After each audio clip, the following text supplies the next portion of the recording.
आइए आज की क्लास में हम लोग बात करते हैं एलसीएम और एचसीएफ का। तो सबसे पहले हम लोग एलसीएम एंड एचसीएफ के बेसिक कंसेप्ट के बारे में पढ़ेंगे। आइए सबसे पहले जानते हैं कि एलसीएम क्या है। एलसीएम का फुल फॉर्म होता है लोवेस्ट कॉमन मल्टीपल। इसको कभी कभी लोवेस्ट की जगह पर हम लिस्ट भी यूज कर सकते हैं, लिस्ट कॉमन मल्टीपल। और एचसीएफ को हाईएस्ट कॉमन फैक्टर, इसको हम ग्रेटेस्ट कॉमन डिवाइजर भी कह सकते हैं। इसमें दो टर्म है, एक मल्टीपल और फैक्टर। इन दोनों के कंसेप्ट को सबसे पहले समझना होगा कि फैक्टर क्या होता है और मल्टीपल क्या होता है। Because factor and multiple both are quite different from each other. आइए देखते हैं फैक्टर क्या है। फैक्टर सिंपली समझते हैं, इसको काटने वाले को फैक्टर कहते हैं। काटने वाले को फैक्टर, और जो कटता है मल्टीपल। इसमें क्या होता है, कटने वाले को मल्टीपल कहते हैं। देखिए यहां पे जैसे हमने यहाँ पे 10 लिखा और इसको 2 से हमें क्या करना है, डिवाइड करना है। तो 2 5 जा 10 होगा, रिमाइंडर 0 हो गया। तो यहाँ पे 2 जो है वो 10 को 5 टाइम्स में काट दे रहा है। तो 2 जो है वो 10 का क्या होगा, ये फैक्टर होगा। 2 काट रहा है तो ये फैक्टर होगा, और फिर 10 कट रहा है तो 10 जो है वो 2 का क्या हुआ, मल्टीपल हुआ, मल्टीपल ऑफ 2। फिर 2 10 को 5 टाइम्स में काट रहा है। इसका मतलब ये है कि 5 जो है वो 10 को 2 टाइम्स में काटेगा। तो इस तरह से 5 भी क्या है, 10 का फैक्टर है। 5 10 का क्या है, फैक्टर है। 5 is also factor of 10। Clear हुआ? इस तरह से अब किसी भी नंबर का जब जनरली मल्टीपल आपसे कहा जाएगा तो आप उस नंबर का टेबल बोलते रहे। जैसे 2 है तो 2 का अगर मल्टीपल की बात करें, मल्टीपल सब 2, तो 2 4 6 8 10 12 ये हो गया। ऐसे 3 का पूछा जाए आपसे तो 3 6 9 12 15 एटसेट्रा, इस तरह से हो जाएगा। तो ये हुआ मल्टीपल और फैक्टर का कॉन्सेप्ट। सिंपली समझिए, टिप्स को लेकर के इसको टिप्स समझिए कि काटने वाले को फैक्टर और काटने वाले को मल्टीपल।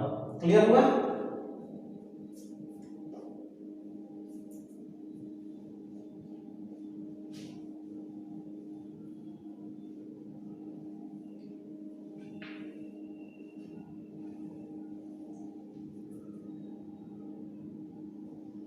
आइए सबसे पहले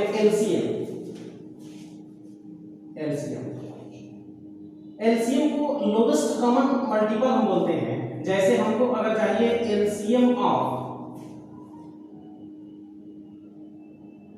5 and 10, suppose LCM of 5 and 10, 5 और 10 का हमें एलसीएम चाहिए, तो हम यहां से इसका एलसीएम निकालते हैं। अगर डिवीजन मेथड से तो 5 हो जाएगा, ये 10 हो जाएगा। फिर यहाँ 5 से 1, ये कितना हो जाएगा, 2। तो 5 इंटू 2 इक्वल टू कितना, 10। 5 और 10 का एलसीएम 10 आया। ये अपने आप में एक स्टेटमेंट है। स्टेटमेंट क्या है, 5 और 10 का एलसीएम अगर 10 आ रहा है तो इसका मतलब क्या हुआ, इसका मतलब ये हुआ कि 10 जो है वह सबसे छोटा मल्टीपल है जो इन दोनों से डिवाइड हो जाएगा, यानी कि 10 5 और 10 का सबसे छोटा मल्टीपल है। इससे अगर कोई छोटा नंबर लेंगे तो वो 5 और 10 दोनों से डिविजिबल नहीं होगा। हो सकता है कि किसी एक से हो, किसी एक से नहीं हो, दोनों से भी नहीं हो। क्लियर? इस तरह से अगर 3 4 और 9 की बात करें, 3 4 और 9 का अगर एलसीएम की बात करें तो इसका एलसीएम अगर निकालेंगे तो ये 3 से 1 ये हो जाएगा आपका 4, ये नहीं कटेगा, फिर यहाँ पे ये कितना हो जाएगा 3, तो ये 3 into 4 into 3 कितना हो गया, 3 4 जा 12, 12 3 जा 36, यानी कि 36 वह सबसे छोटा नंबर होगा जो इन तीनों से डिविजिबल होगा। इससे छोटा कोई भी अगर नंबर लेंगे तो एट द सेम टाइम वो तीनों से डिविजिबल नहीं होगा। क्लियर? तो ये हुआ एलसीएम का मतलब, इसको एलसीएम बोलते हैं, ये एलसीएम हुआ। ठीक है? दूसरी बात कि यह कोई जरूरी नहीं है कि हर एक इंटीजर का एलसीएम निकाल दें, हर एक नंबर का एलसीएम निकाल दें। अगर हम बात करते हैं स्मार्ट गैलरी में बहुत ही इंपॉर्टेंट पॉइंट है ये, एलसीएम ऑफ √2 एंड √3। अगर आपसे कोई पूछे कि √2 और √3 का एलसीएम क्या होगा, तो यहाँ पे √2 एक इरेशनल नंबर है, √3 भी एक इरेशनल नंबर है। यहाँ पे ये दोनों डिफरेंट इरेशनल नंबर है, इन दोनों का एलसीएम एग्जिस्ट नहीं करेगा, डज नॉट एग्जिस्ट, इसका एलसीएम नहीं होगा। आप अगर देखिए यहाँ सीरियस मिस्टेक हम आपको बता देते हैं, ये सीरियस मिस्टेक है कि एलसीएम √2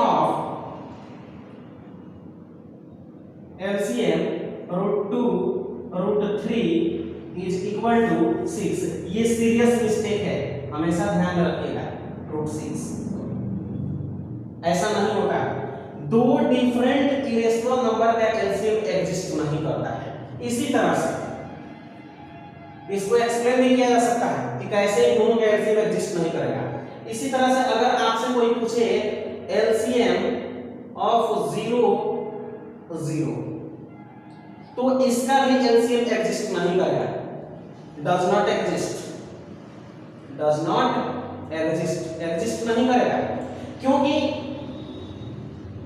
सिंपली एक्सप्लेन कर दे रहे हैं कि 0 0 का एलसीएम अगर आप 0 कहते हैं तो आप देखे थे पहले कि जो एलसीएम आता है वो जिन नंबर का एलसीएम निकालते हैं उन नंबर से वो जो नंबर है कंप्लीटली डिविजिबल होता है। जैसे यहाँ पे 5 और 10 का एलसीएम हमने 10 निकाला ना, तो यहाँ पे 10 5 और 10 दोनों से डिविजिबल है, लेकिन यहाँ पे 0 और 0 का एलसीएम 0 से डिविजिबल होगा, ये 0 नहीं होगा, क्योंकि no number of the world can be divided by 0, 0 से दुनिया के किसी भी नंबर को डिवाइड नहीं कर सकते हैं।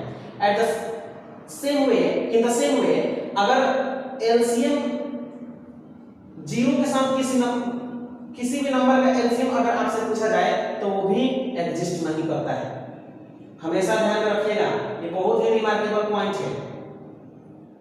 0 के साथ किसी नंबर का एलसीएम एग्जिस्ट नहीं करेगा।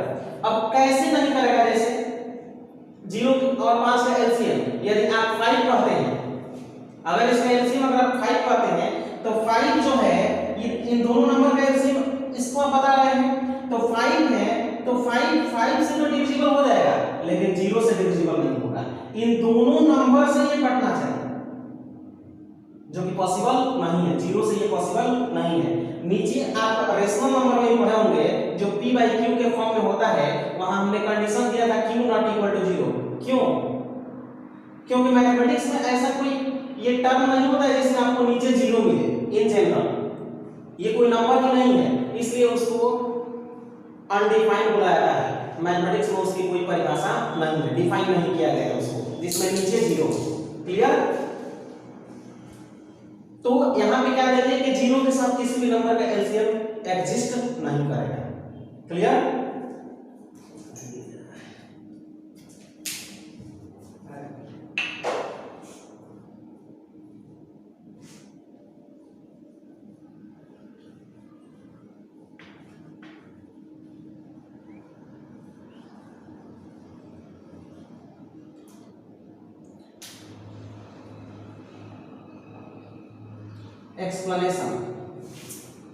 एक्सप्लेनेशन में क्या है, जैसे मान लीजिए कि √2 एंड √3 इन दोनों का एलसीएम एग्जिस्ट नहीं करता है। तो कैसे नहीं एग्जिस्ट करता है, देखिए √2 का मल्टीपल अगर आपको लिखना होगा, इसके मल्टीपल्स क्या होंगे, √2, 2√2, 3√2, 4√2। इस आइए √2 के मल्टीपल्स में अब देखिए √3 के मल्टीपल्स लिखते हैं। तो √3 के मल्टीपल्स में हो जाएगा √3, 2√3, 3√3, 4√3, ऐसे होगा। क्या आपको इसमें कोई कॉमन फैक्टर मिल रहा है? नहीं मिल रहा है। तो फिर कैसे आप इसका एलसीएम, इसका जो एलसीएम है उसको आप √6 कैसे कर सकते हैं? कहां इसमें कहीं √6 आपको मिल रहा है कॉमन फैक्टर के, कॉमन मल्टीपल के रूप में नहीं मिल रहा है। तो इसका एलसीएम, इसलिए दो डिफरेंट इरेशनल नंबर का एलसीएम एग्जिस्ट नहीं करता है। The LCM of two different irrational number does not exist. वही रेशनल होंगे तो मतलब दोनों इरेशनल नंबर अगर सेम होंगे, सेम वैल्यू के होंगे तो वहां पे उसका हो सकता है, लेकिन डिफरेंट इरेशनल नंबर के एलसीएम एग्जिस्ट नहीं करेंगे। इस तरह से एक रेशनल नंबर और एक इरेशनल नंबर का भी एलसीएम एग्जिस्ट नहीं करेगा, उसमें भी कॉमन मल्टीपल नहीं मिलेंगे। ये सारा चीज अगर आप एलसीएम के डेफिनेशन को पढ़िएगा, लोवेस्ट कॉमन मल्टीपल, लोवेस्ट समझ गए, कॉमन समझ गए, मल्टीपल समझ गए, तो ये सारा चीज आपको समझना आसान हो जाएगा। अब देखिए यहाँ पे जब हम हमको कोई फ्रैक्शन ऐड करने के लिए दिया जाता है 1/2 प्लस 3/4, एक फ्रैक्शन दिया गया हमको ऐड करने के लिए, तो हम यहाँ पे क्या करते हैं, हम ये सोचते हैं, हमारी ये थॉट होती है कि 2 और 4 का एलसीएम लेते हैं तो ये क्या हो जाएगा 4। क्लियर? और उसके बाद इससे इसमें डिवाइड करते हैं तो ये हो जाएगा आपका 2 प्लस फिर ये कितना हो जाएगा 3, तो इसका रिजल्ट कितना आया 5/4, ये रिजल्ट आया। तो हमारी ये थॉट होती है कि वह 2 और 4 का एलसीएम लेते हैं। ठीक है, अगर हम इसका एलसीएम नहीं लेते हैं फिर भी आपका रिजल्ट वही आएगा। देखिए 2 में 4 से मल्टीप्लाई कर दीजिए तो यहाँ पे कितना हो जाएगा 8 में 2 से डिवाइड कीजिएगा 4 हो जाएगा, 4 प्लस इसको 2 और 2 में 3 से कीजिएगा तो 6, कितना हुआ ये 10/8। इन दोनों में क्या अंतर है, दोनों का लुकिंग डिफरेंट है बट वैल्यू सेम है। ये नॉन स्टैंडर्ड फॉर्म है, जैसे ही आप इसको स्टैंडर्ड फॉर्म में चेंज कीजिएगा तो ये 5 हो जाएगा और ये कितना हो जाएगा 4 हो जाएगा, ये 5/4 दोनों क्या होगा यहाँ पे मैच किए कि नहीं। तो यही थॉट हमारी होती है जब हमको ऐसे नंबर दिया जाता है 1/√2 प्लस 1/√3 को ऐड करने के लिए। तो जैसे आप 10th क्लास में हैं तो आपको ट्रिग्नोमेट्री में इस तरह के एडिशन आपको मिल सकता है, तो उसमें आप क्या करते हैं, जब ऐड करते हैं तो यही थॉट आप वहां भी लगाते हैं। यही आपकी थिंकिंग होती है कि √2 और √3 का एलसीएम ले लेते हैं 6, लेकिन क्या आपने कभी सोचा है कि क्या √3 और √2 का एलसीएम √6 होगा? नहीं। यहां पे एलसीएम लेने का मेन पर्पस क्या होता है, दोनों के डिनोमिनेटर को इक्वल करना, दोनों के डिनोमिनेटर को बराबर करना होता है, और उसके बाद ऊपर वाले को क्या करते हैं ऐड कर देते हैं। तो यहां पे एलसीएम नहीं करेंगे, यहां दोनों का एलसीएम नहीं ले रहे हैं, दोनों डिनोमिनेटर को इक्वल कर देंगे, उसके बाद अगर आप कहेंगे कि एलसीएम ले रहे हैं तब चलेगा, लेकिन ऐसे नहीं, आप डायरेक्ट नहीं कर सकते हैं कि दोनों का एलसीएम। नो डाउट आपका आंसर सही होगा, आपका जो आंसर होगा, जैसे आप इसको एलसीएम को बना रहे हैं, एलसीएम लेके बना रहे हैं, तो भी आपका आंसर सही होगा, लेकिन आपकी जो ये थिंकिंग है, जो आपका कांसेप्ट है कि √3 और √2 और √3 का एलसीएम √6 होगा, ये गलत है, क्योंकि आपने एक्सप्लेनेशन में देखा एलसीएम का मतलब होता है लोवेस्ट कॉमन मल्टीपल होना चाहिए और सबसे छोटा होना चाहिए, दोनों में होना चाहिए, कॉमन होना चाहिए। कहां मिल रहा है आपको कॉमन? तो इसलिए आप इसको ऐसे नहीं कहेंगे कि दोनों का एलसीएम क्या है √2 और √3 का एलसीएम √6 है, ऐसा नहीं कहेंगे। क्लियर? तो इसको बनाएंगे, तो यहां पे ये जो हमारा थॉट होता है, ये थॉट एलसीएम लेंगे, ये क्या है? गलत है। क्लियर? तो जब आप इसको सॉल्व करेंगे, तो जब आपका रिजल्ट जो आएगा वो रिजल्ट सही होगा। अब आप इसको एलसीएम लेके कीजिए या दोनों को मल्टीप्लाई करके कीजिए, कोई दिक्कत नहीं। यहां जो हम एलसीएम बोलते हैं, एलसीएम लेने का मेन पर्पस होता है डिनोमिनेटर को बराबर कर देना, और जैसे ही आपका डिनोमिनेटर बराबर हो जाएगा, न्यूमरेटर को आप एक साथ जोड़ देंगे और डिनोमिनेटर में से एक आप नीचे लिख देंगे, इसलिए हम एलसीएम लेते हैं, एलसीएम बोलते हैं। अंतर यहाँ पे दोनों में क्या आया? एलसीएम लेकर के यहाँ बनाए तो यहाँ पे कॉमन फैक्टर नहीं मिला और यहाँ पे कॉमन फैक्टर मिल गया।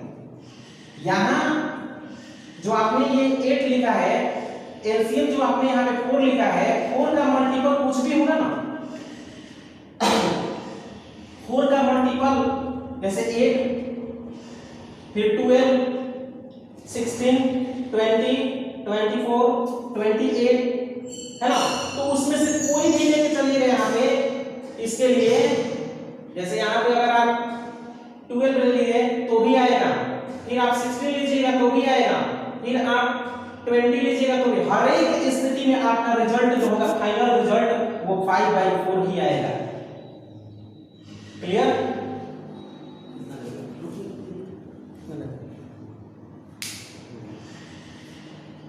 तो इस तरह से ये एलसीएम का बेसिक क्लास है।